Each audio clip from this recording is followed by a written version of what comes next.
Hey everyone, you are in the right place because I'm going to show you how to remove Android restriction in File Manager.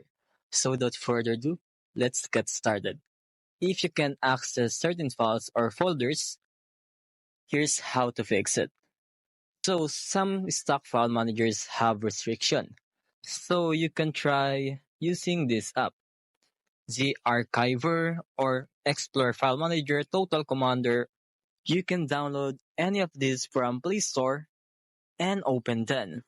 They usually provide better access to system files' external storage. Why are some files manager restricted? The newer Android version, especially Android 11 and above, have scope storage, which limit access to certain folders for security and privacy reasons. Stock Files Manager allow these rules strictly, but some third-party file managers provide flexibility in accessing in files.